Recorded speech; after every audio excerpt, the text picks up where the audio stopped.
ജീവിതത്തിൽ നാം ക്ഷമിക്കേണ്ട സന്ദർഭങ്ങളുണ്ട്, ക്ഷമിക്കാതിരിക്കേണ്ട സന്ദർഭങ്ങളുണ്ട്, സ്നേഹിക്കേണ്ട സന്ദർഭങ്ങളുണ്ട്, വെറുക്കേണ്ട സന്ദർഭങ്ങളുണ്ട്. ഒരു പെൺകുട്ടി ബലാത്സംഗത്തിന് ഇരയാകുമ്പോൾ ബലാത്സംഗം എന്ന പ്രവൃത്തിയെ നിങ്ങൾ സ്നേഹിക്കുന്നുവെങ്കിൽ ആ സാഹചര്യത്തിൽ സ്നേഹം തിന്മയാണ്, നന്മയല്ല. മറിച്ച് ആ ബലാത്സംഗം എന്ന പ്രവൃത്തിയെ നിങ്ങൾ വെറുക്കുന്നുവെങ്കിൽ ആ സാഹചര്യത്തിൽ വെറുപ്പ് നന്മയാണ്, തിന്മയല്ല. ആ പെൺകുട്ടിയെ രക്ഷിക്കാനായിട്ട് നിങ്ങൾ ശക്തി പ്രയോഗിക്കുന്നില്ല എങ്കിൽ ആ സാഹചര്യത്തിൽ ശക്തി പ്രയോഗിക്കാതിരിക്കുന്നത് തിന്മയാണ്, നന്മയല്ല.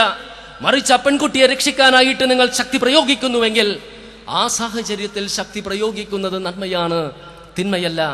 അതുകൊണ്ടാണ് ക്ഷമിക്കുകയും പൊറുക്കുകയും ചെയ്യണമെന്ന് പറഞ്ഞ പ്രവാചകൻ. അതിക്രമം കണ്ടാൽ പറ്റുമെങ്കിൽ കൈകൊണ്ട് എതിർക്കണമെന്നും അത് സാധിക്കുന്നില്ല എങ്കിൽ നാവുകൊണ്ട് എതിർക്കണമെന്നും അതിനും സാധിക്കുന്നില്ല എങ്കിൽ മനസ്സുകൊണ്ടെങ്കിലും വെറുക്കണമെന്ന് പറഞ്ഞത്. ഇങ്ങനെ പ്രതിരോധിക്കാനുള്ള യുദ്ധങ്ങളിൽ പോലും പിന്തിരിഞ്ഞോടുന്നവരെ വധിക്കരുതെന്നും സ്ത്രീകളെയും കുട്ടികളെയും വൃദ്ധരെയും ഉപദ്രവിക്കരുതെന്നും ഈന്തപ്പന തടികൾ മുറിക്കരുതെന്നും കൃഷിയിടങ്ങൾ നശിപ്പിക്കരുതെന്നും ജലം മലിനമാക്കരുതെന്നും ആരാധനാ മഠങ്ങളിൽ ധ്യാനനിരതരായിരിക്കുന്ന ആളുകളെ ഉപദ്രവിക്കരുതെന്നും പഠിപ്പിച്ച മതതത്വ സംഹിതയാണ് ഇസ്ലാമിൻ്റെത്. ആ ഇസ്ലാമിൻ്റെ പ്രവാചകൻ എങ്ങനെയാണ് ഭീകരവാദിയാവുക? വിട്ടുവീഴ്ചയുടെ ഏറ്റവും മനോഹരമായ ഉദാഹരണങ്ങൾ ജീവിതത്തിലൂടെ കാണിച്ചു തന്ന മഹാനായ പ്രവാചകനാണ് മുഹമ്മദ് നബി സല്ലല്ലാഹു അലൈഹി വസല്ലം. തൻ്റെ പൊന്നുമകൾ സൈനബ് റളിയല്ലാഹു അൻഹ പൂർണ്ണ ഗർഭിണിയായിരുന്നു. ഒരിക്കൽ ഒട്ടകത്തിലേക്ക് കയറാൻ ശ്രമിക്കുമ്പോൾ ഹബ്രാർ എന്നൊരു ബഹുദൈവ വിശ്വാസി വന്നിട്ട് അവരെ തള്ളിയിട്ടു. അത് കാരണമായി പിന്നീട് അവർ മരണപ്പെടുകയാണ്. വർഷങ്ങൾ കഴിഞ്ഞൊരു ഭരണാധികാരിയുടെ എല്ലാ അധികാരങ്ങളോടുകൂടിയും പ്രവാചകൻ നിൽക്കുമ്പോൾ അത് ഹബ്രാറിനെ ഒരു തടവ് പുള്ളിയായി പിടിച്ചുകൊണ്ട് പ്രവാചകന്റെ മുൻപിൽ ഹാജരാക്കുന്നു. അയാൾ മാപ്പ് ചോദിക്കുന്നു. ആ മുഖത്തേക്ക് നോക്കിയപ്പോൾ പ്രവാചകന്റെ മനസ്സിലൂടെ ഒരുപാട് ചിന്തകൾ കടന്നുപോയിരിക്കാം. സൈനബ് ഒരു കുഞ്ഞായിരുന്നപ്പോൾ താൻ എടുത്തുകൊണ്ട് നടന്നതും കുട്ടിയായിരുന്നപ്പോൾ തന്നോടൊപ്പം ഓടിക്കളിച്ചതും അങ്ങനെ പൂർണ്ണ ഗർഭിണിയായ മകൾ മരിച്ചു കിടക്കുന്നതുമായി ഒരുപാട് ഓർമ്മകൾ പ്രവാചകന്റെ മനസ്സിലൂടെ കടന്നുപോയിരിക്കാം. ഒരു പിതാവിനും മാപ്പ് കൊടുക്കാൻ സാധിക്കാത്ത ക്രൂരതയല്ലേ അയാൾ ചെയ്തത്.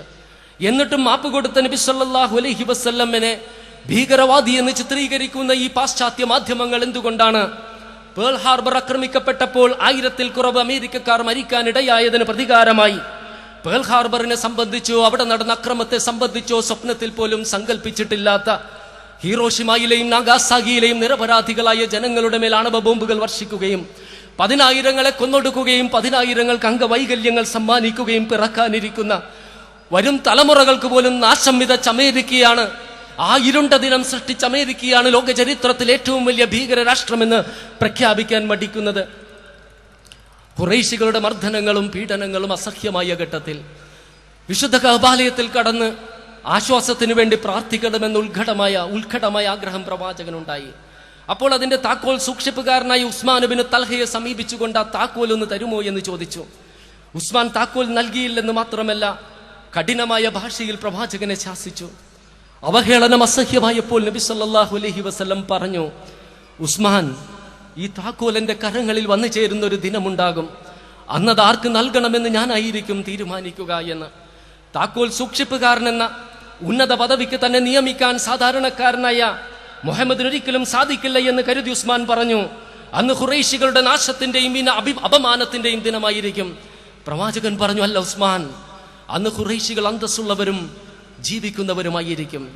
വർഷങ്ങൾ കഴിഞ്ഞ് മക്ക വിജയവേളയ്ക്ക് ശേഷം ഒരു ഭരണാധികാരിയുടെ എല്ലാ അധികാര അവകാശങ്ങളോടുകൂടി വിശുദ്ധ കഅബാലയത്തിൽ വന്ന് താക്കോൽ സൂക്ഷിപ്പുകാരനോട് താക്കോൽ കൊണ്ടുവരാൻ ആജ്ഞാപിച്ചപ്പോൾ അതാ പഴയ ഉസ്മാൻ വിറക്കുന്ന കൈകളോടെ, ഇടിക്കുന്ന ഹൃദയത്തോടെ, വിതുമ്പുന്ന ചുണ്ടുകളോടെ വന്ന് പ്രവാചകന് താക്കോൽ നൽകുന്നു. താക്കോലെടുത്ത് കഅബാലയം തുറന്ന് പുറത്തു വന്നപ്പോൾ ആ താക്കോൽ സൂക്ഷിപ്പുകാരനെന്ന ഉന്നത പദവിക്ക് തങ്ങളിൽ ആരെയെങ്കിലും നിയമിക്കുമെന്ന് പ്രതീക്ഷയോടുകൂടി ഒരുപാട് ആളുകൾ നിൽക്കുന്നുണ്ടായിരുന്നു. പ്രവാചകൻ താക്കോൽ അവർക്കാർക്കും നൽകിയില്ല. മറിച്ച് വർഷങ്ങൾക്ക് മുൻപ് തന്നെ അപമാനിക്കുകയും അവഹേളിക്കുകയും പരിഹസിക്കുകയും ചെയ്ത ഉസ്മാനെ വിളിച്ചുകൊണ്ട് പറഞ്ഞു, താങ്കൾ എടുത്തുകൊള്ളൂ ഈ താക്കോൽ, ഇത് വാഗ്ദാന പാലനത്തിന്റെ ദിനമാണ് എന്ന്. പ്രതികാരം എന്തെന്നറിയാത്ത പ്രവാചകന്റെ നിസ്തുലമായ നീതിബോധത്തിന്റെ പ്രതീകമല്ലേ ഈ സംഭവം? ഈ നബി സല്ലല്ലാഹു അലൈഹി വസല്ലമനെ ഭീകരവാദികൾ എന്ന് വിളിച്ചാക്ഷേപിക്കുന്ന പാശ്ചാത്യ മാധ്യമങ്ങൾ എന്തുകൊണ്ടാണ് തങ്ങളുടെ 2 അയൽ രാജ്യങ്ങളായ മെക്സിക്കോയിൽ നിന്നും കാനഡയിൽ നിന്നും യാതൊരു അക്രമത്തെയും ഭയക്കേണ്ടതില്ല എങ്കിലും ഭൂഗോളത്തിന്റെ വിദൂരതകളിൽ പോയി കൊറിയയെയും വിയറ്റ്നാമിനെയും കംബോഡിയയെയും ഇറാഖിനെയും ഇറാനെയും സൊമാലിയെയും നിക്കറാഗുവയെയും ചിലിയെയും എല്ലാം ആക്രമിച്ച അമേരിക്കയാണ് ഏറ്റവും വലിയ ഭീകര രാഷ്ട്രമെന്ന് പ്രഖ്യാപിക്കാൻ മടിക്കുന്നത്? പ്രവാചകനെ പിടിച്ചുകൊടുത്താൽ 100 ഒട്ടകങ്ങൾ സമ്മാനമായി നൽകാമെന്ന ഖുറൈശികളുടെ വാഗ്ദാനത്തിൽ ആകൃഷ്ടനായി സുറാഖി എന്ന വ്യക്തി പ്രവാചകന്റെ അടുത്തേക്ക് വരുന്നു. എന്നാൽ അടുത്തെത്തുന്നതിന് മുൻപ് കുതിരയുടെ നിയന്ത്രണം തെറ്റുകയും സുറാഖ് നിലത്ത് മലർന്നടിച്ച് വീഴുകയാണ്. നിസ്സഹായനായി കിടക്കുന്ന അയാളുടെ മുഖത്തേക്ക് യാതൊരു പ്രതികാര ഭാവവുമില്ലാതെ പ്രവാചകൻ നോക്കിയിട്ട് പറഞ്ഞു, സുറാഖ, പേർഷ്യൻ ചക്രവർത്തിയുടെ കൈകളിൽ അണിയുന്ന വളകൾ താങ്കൾക്ക് ലഭിക്കുമ്പോൾ എങ്ങനെയിരിക്കും? സ്വന്തം നാട്ടിൽ നിന്നും പുകച്ചു പുറത്താക്കിയ, ശിരസിന്റെ മുകളിൽ ആകാശ നീലിമയുടെ മേലാപ്പല്ലാതെ മറ്റൊന്നുമില്ലാത്ത വെറുമൊരു അഭയാർത്ഥിയായ മനുഷ്യൻ, അന്നത്തെ ലോകമഹാശക്തിയായ ഒരു സാമ്രാജ്യത്തിലെ ചെങ്കോലേന്തിയ സ്വച്ഛാധിപതിയായ ചക്രവർത്തിയുടെ കൈകളിൽ അണിയുന്ന വളകൾ തനിക്ക് സമ്മാനമായി നൽകാമെന്ന് പറഞ്ഞതൊരു തമാശയായേ കരുതിയുള്ളൂ. എന്നാൽ നബി സല്ലല്ലാഹു അലൈഹി വസല്ലം ഈ ലോകത്ത് നിന്നും വിട പറഞ്ഞ് 2 വർഷം കഴിയുന്നതിന് മുൻപ് ജനങ്ങളെ അടിച്ചമർത്തിയിരുന്ന പേർഷ്യൻ സാമ്രാജ്യം മുസ്ലിങ്ങളുടെ കൈകളാൽ പരാജയപ്പെടുകയും ഒരു സാധാരണ ഭടൻ ആ ചക്രവർത്തിയുടെ വളകൾ ഒരു മുഷിഞ്ഞ തുണിയിൽ പൊതിഞ്ഞുകൊണ്ട് മഹാനായ ഇസ്ലാമിക ഭരണാധികാരി ഉമർ ബിൻ ഖത്താബ് റളിയല്ലാഹു അൻഹുവിന്റെ മുൻപിൽ കൊണ്ടുവന്നു വെച്ചു. പ്രവാചകന്റെ വാഗ്ദാനം അറിയാമായിരുന്ന ആ മഹാനായ ഭരണാധികാരി സുറാഖക്ക് അത് സമ്മാനമായി നൽകുകയാണ്. തന്നെ പിടിച്ചുകൊടുത്താലുള്ള പ്രതിഫലമോർത്ത് അത്യാർത്ഥിയോടെ വന്ന മനുഷ്യൻ നിസ്സഹായനായി കിടക്കുമ്പോൾ ഇതുപോലൊരു വാഗ്ദാനം നൽകിയ പ്രവാചകനെയാണ് പ്രതികാരദാഹി എന്ന് വിളിക്കുന്ന ഈ പാശ്ചാത്യ മാധ്യമങ്ങൾ. ഈ മാധ്യമങ്ങൾ എന്തുകൊണ്ടാണ് സെപ്റ്റംബർ 11 അക്രമത്തിന് ശേഷം ഒരു തെറ്റും ചെയ്യാത്ത അഫ്ഗാനിസ്ഥാനിലെയും ഇറാഖിലെയും സാധാരണക്കാരായ ജനങ്ങളെ കൊന്നൊടുക്കിയ, സ്കൂളുകളിൽ പോലും ബോംബുകൾ വർഷിച്ച, വിവാഹ സദസ്സുകളിൽ പോലും ബോംബുകളിട്ട് നിരപരാധികളെ കൊന്നൊടുക്കിയ ബുഷും ബ്ലെയറുമാണ് ഏറ്റവും വലിയ ഭീകരവാദികളെന്ന സത്യം വെട്ടിത്തുറന്ന് പറയാൻ മടിക്കുന്നത്?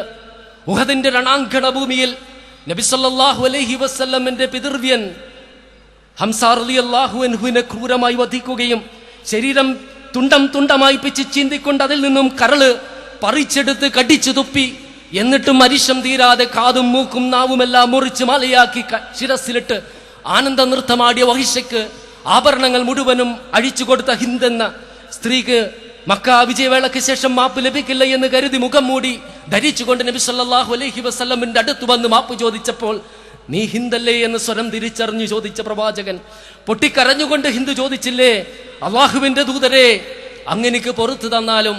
നബി സല്ലല്ലാഹു അലൈഹി വസല്ലം പറഞ്ഞു, അള്ളാഹു നിനക്ക് മാപ്പ് നൽകട്ടെ എന്ന്. ഈ പ്രവാചകൻ എങ്ങനെയാണ് ഭീകരവാദിയാകുന്നത്? ഈ നബി സല്ലല്ലാഹു അലൈഹി വസല്ലമിനെ തീവ്രവാദി എന്ന് വിളിക്കുന്നതേ പാശ്ചാത്യ മാധ്യമങ്ങൾ എന്തുകൊണ്ടാണ്? അഫ്ഗാനിസ്ഥാനിൽ നിന്നും പിടിച്ച തടവുകാരെ ക്യൂബയിലെ ഗൗട്ടനാമ ബേയിലെ ക്യാമ്പ് എക്സ്റയിൽ കാഴ്ച ബംഗ്ലാവിൽ മൃഗങ്ങളെ ഇട്ട് പീഡിപ്പിക്കുന്നതിനേക്കാൾ ക്രൂരമായി പീഡിപ്പിക്കുന്നതെന്നും ഐക്യരാഷ്ട്രസഭ പോലും അത് നിർത്തണമെന്ന് പറഞ്ഞിട്ടും അനുസരിക്കാത്ത ബുഷാണ് ലോക ചരിത്രത്തിലെ ഏറ്റവും ക്രൂരനായ മനുഷ്യനെന്ന് പ്രഖ്യാപിക്കാൻ മടിക്കുന്നത്.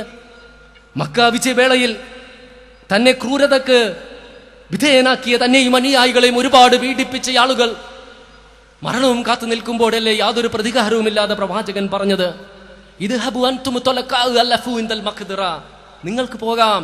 മാപ്പെന്ന പദത്തിന് അർത്ഥം ലഭിക്കുന്നത് അത് കൊടുക്കാൻ കഴിവുള്ളപ്പോൾ കൊടുക്കുമ്പോഴാണെന്ന്.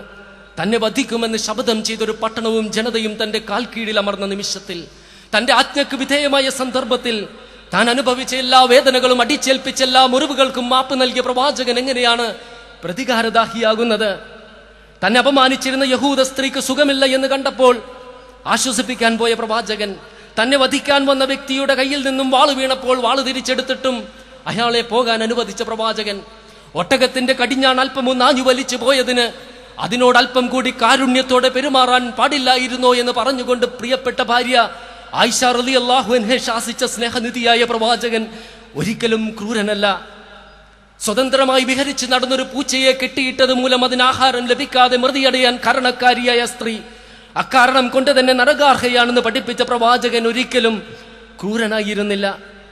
ദാഹാർത്തിയോടെ മരുഭൂമിയിൽ അലഞ്ഞു നടന്നൊരു നായ അതിന്റെ നാവ് പുറത്തിട്ട് ദാഹം ക്ഷമിപ്പിക്കാനായി മണ്ണ് നക്കി തിന്നുന്നത് കണ്ട് മനസ്സലിഞ്ഞൊരു വ്യഭിചാരിണി തന്റെ പാദരക്ഷയൂരി ആഴക്കിണറിലിറങ്ങി ജലം കോരിക്കൊടുത്തതിന്റെ ദാഹശമനം നടത്തിയതിന്റെ പേരിൽ ഉന്നതമായ സ്വർഗത്തോപ്പിലാണെന്ന് പഠിപ്പിച്ച മൃദുല മനസ്കനായ പ്രവാചകൻ എങ്ങനെയാണ് തീവ്രവാദിയാകാൻ കഴിയുന്നത്? പറക്കമുട്ടാത്ത പക്ഷിക്കുഞ്ഞുങ്ങളെ കൂട്ടിൽ നിന്ന് എടുത്തുകൊണ്ടുവന്ന തന്റെ അനുയായിയോട് കൂട്ടിലിരുന്ന് കരയുന്ന തള്ളപ്പക്ഷിയുടെ സുരക്ഷിതത്വത്തിലേക്ക് അതിനെ തിരിച്ചേൽപ്പിക്കാൻ പറഞ്ഞ പ്രവാചകൻ എങ്ങനെയാണ് കഠിന ഹൃദയമുള്ള വ്യക്തിയാകാൻ സാധിക്കുന്നത്? പെൺകുഞ്ഞിന്റെ ജനനം ഒരു ശാപമാണെന്ന് കരുതിക്കൊണ്ട് പൊന്നുമകളെ കുടിച്ചു മൂടാൻ ശ്രമിക്കുമ്പോൾ പിതാവിന്റെ താടിയിൽ പറ്റിപ്പിടിച്ചിരുന്ന മണ്ണ് തുടച്ചു മാറ്റിയിട്ടും മനസ്സലിയാതെ ക്രൂരമായി തന്റെ മകളെ കുടിച്ചിട്ട സംഭവം പ്രവാചകനോട് പറഞ്ഞപ്പോൾ പൊട്ടിക്കരഞ്ഞ പ്രവാചകൻ എങ്ങനെയാണ് ക്രൂരനാകുന്നത്?